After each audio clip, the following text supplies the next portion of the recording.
That's all trip இது ஒரு auto மற்றும் cab booking app. Auto, taxi, sedan, maxi cab, Tata Ace, 25 seat mini bus எல்லா வண்டியும் இந்த ஆப்குள்ளே அட்டாச் பண்ணிக்கலாம். டாக்குமெண்ட்ஸை அப்லோட் பண்ண உடனே அப்ரூவல் கொடுத்துருவாங்க. கீழே டிஸ்கிரிப்ஷன்ல இருக்க லிங்கை கிளிக் பண்ணி தட்ஸ் ஆல் ட்ரிப்பை டவுன்லோட் பண்ணிக்கலாம். கன்னியாகுமரி மாவட்டத்தில் பத்திரப்பதிவு அதிகாரிகள் செய்யும் குளறுபடியால் நிலங்களை விற்பனை செய்ய முடியாத நிலை ஏற்பட்டுள்ளதாக அருமனையில் அனைத்து கட்சி சார்பில் பாதிக்கப்பட்ட மக்கள் போராட்டம் நடத்தினர்.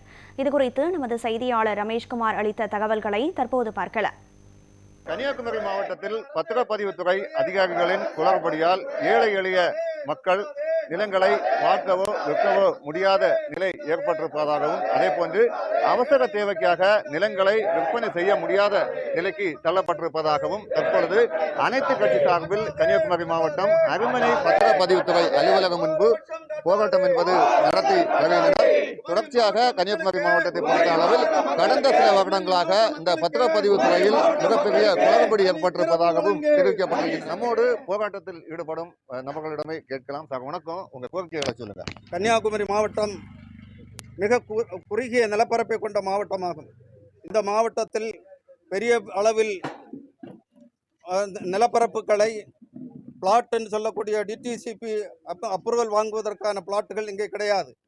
25 சென்ட் 50 சென்டில் வைத்திருக்கக்கூடிய சாதாரண மக்கள் தங்கள் பிள்ளைகளின் கல்வி, திருமணம், மருத்துவ செலவுகளுக்கு, அவசர தேவைகளுக்கு விற்க சென்றால் இது இங்கே பதியாது, சொத்தை பிரிக்க முடியாது, பாதுகாட்ட முடியாது என்ற காரணத்தை காட்டி பத்திரங்களை பதிக்காமல் திருப்ப விடுவதால் ஆயிரக்கணக்கான பத்திரங்கள், சுமார் இந்த மாவட்டத்தில் 1 லட்சத்திற்கும் மேற்பட்ட பத்திரங்கள் பதிக்காமல் திரும்ப விடப்பட்டிருக்கின்றன. இந்த நிலைமையால் ஏராளமான தற்கொலைகள், நீதிமன்ற வழக்குகள், காவல்துறையில் அன்றாடம் வழக்குகளை அரசே மக்களை காவல்துறையிலும் நீதிமன்றங்களில் வழக்குகளுக்கு தள்ளி விடுவதாக இந்த மாவட்டத்து மக்கள் உணரக்கூடிய நிலைமையில் நாங்கள் வாழ்ந்து கொண்டிருக்கிறோம். தமிழக அரசினுடைய சட்டங்கள் 25 சென்ட் 50 சென்ட் என்று இருக்கக்கூடிய சொத்துக்களை பிரித்து விற்பதற்கு முடியாத காரணத்தினால் எங்களால் இந்த சொத்துக்களை விற்க முடியவில்லை. சாதாரண பிரச்சனைகளை கூட தீர்த்து வைக்க முடியவில்லை. சாதாரண 50 சென்ட் 25 சென்ட் சொத்தை விற்பவர்களையும் பெரிய ரியல் எஸ்டேட் அதிபர்களையும் ஒன்றாக ஒரே தட்டில் ஒரே தராசில் காணக்கூடிய ஒரு அவல நிலை இந்த மாவட்டத்தில் நிலவி கொண்டிருக்கின்றது. இந்த நிலைமையை போக்குவதற்காகத்தான் இந்த போராட்டத்தை இன்றைக்கு நடத்தி கொண்டிருக்கின்றோம். சாதாரண மக்கள் இதிலிருந்து விடுபட வேண்டும். அடிமட்டத்தில் இருக்கக்கூடிய மக்கள் 5 சென்ட் 10 சென்ட் சொத்தை வாங்கி ஒரு வீடை வைக்க வேண்டும் என்று சொன்னால் உங்களுடைய பேரூராட்சி, ஊராட்சி அலுவலகங்களில் சென்றால் அவர்களுக்கு அனுமதி வழங்கப்படுவதில்லை. நீதிமன்ற வழக்குகள் வேறு ஏராளம் என்று இருந்து கொண்டிருக்கின்றது.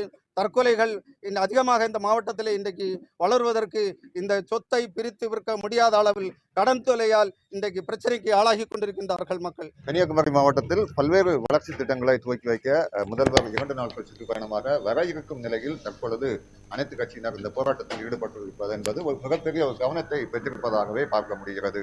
நியூஸ் 7 தமிழுக்காக கன்னியாகுமரி மாவட்டத்திலிருந்து ரமேஷ்குமார்.